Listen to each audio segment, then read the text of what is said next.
Okay, നമ്മൾ അഭാജ്യ സംഖ്യകൾ പഠിച്ചു കഴിഞ്ഞു, അല്ലെങ്കിൽ പ്രൈം നമ്പേഴ്സ് പഠിച്ചു കഴിഞ്ഞു. ഇനി നമ്മൾ പഠിക്കാൻ പോകുന്നതാണ് കോ പ്രൈം നമ്പേഴ്സ്, അല്ലെങ്കിൽ പരസ്പര അഭാജ്യകളെ കുറിച്ചാണ് ഇനി പഠിക്കാൻ പോകുന്നത്. എന്താണ് പരസ്പര അഭാജ്യകൾ എന്ന് ചോദിച്ചു കഴിഞ്ഞാൽ, ഏതെങ്കിലും രണ്ട് എണ്ണൽ സംഖ്യകളുടെ ഉസാഗ ഒന്നാണെങ്കിൽ അത്തരം സംഖ്യകളെയാണ് പരസ്പര അഭാജ്യകൾ അല്ലെങ്കിൽ കോ പ്രൈം നമ്പേഴ്സ് എന്ന് പറയുന്നത്. അതായത് പൊതുവായിട്ട് അതിന് ഘടകങ്ങളില്ലാതെ വരിക, പരസ്പരം ഭാജിക്കാൻ പറ്റാത്ത സംഖ്യകളായിരിക്കണം. കൂടുതലും അടുത്തടുത്ത രണ്ട് സംഖ്യകളായിരിക്കും അത്തരത്തിലുള്ള സംഖ്യകൾ. പ്രൈം നമ്പേഴ്സ്, ഏതെങ്കിലും രണ്ട് പ്രൈം നമ്പർ എടുത്തു കഴിഞ്ഞാൽ അത് പരസ്പര അഭാജ്യകളാണ്.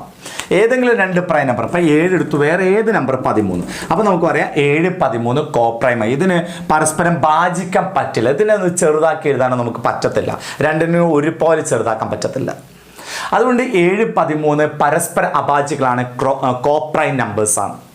അതുപോലെ അടുത്തടുത്ത ഏത് സംഖ്യ, ഇപ്പം 4, 5 അഭാജ്യ സംഖ്യ വരണമെന്നില്ല, അടുത്തടുത്ത രണ്ട് നമ്പർ എപ്പോഴും അത് കോ പ്രൈം നമ്പേഴ്സ് ആയിരിക്കും, അല്ലെങ്കിൽ പരസ്പര അഭാജ്യകളായിരിക്കും. ഓക്കെ, അപ്പോൾ എന്താണ് പരസ്പര അഭാജ്യകൾ അല്ലെങ്കിൽ കോ പ്രൈം നമ്പേഴ്സ് എന്ന് ചോദിച്ചാൽ നമ്മൾ പറയേണ്ടത്,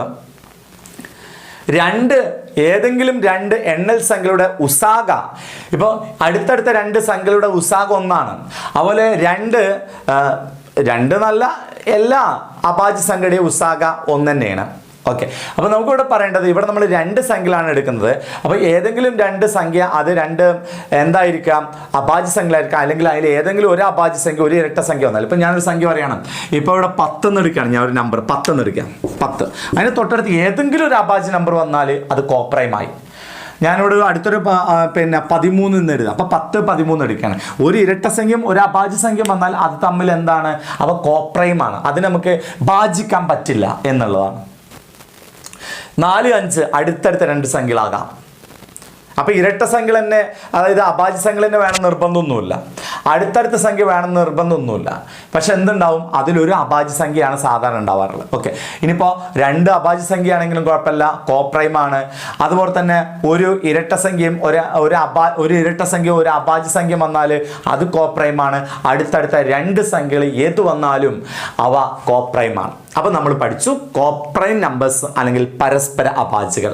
എന്താണ് പരസ്പര അഭാജ്യകൾ എന്ന് ചോദിച്ചാൽ, ഏതെങ്കിലും രണ്ട് എണ്ണൽ സംഖ്യ അവയുടെ ഉസാഗ ഒന്നാണ് വരുന്നതെങ്കിൽ അവയെ നമ്മൾ കോ പ്രൈം നമ്പേഴ്സ് അല്ലെങ്കിൽ പരസ്പര അഭാജ്യകൾ എന്ന് പറയുന്നു. എന്ന് പറഞ്ഞാൽ രണ്ട് സംഖ്യകളെ ഭാജിക്കാൻ പറ്റില്ലെങ്കിൽ അവയെ നമ്മൾ എന്തെന്ന് പറയുന്നു, പരസ്പര അഭാജ്യകൾ അല്ലെങ്കിൽ കോ പ്രൈം നമ്പേഴ്സ് എന്ന് പറയുന്നു. ഓക്കെ.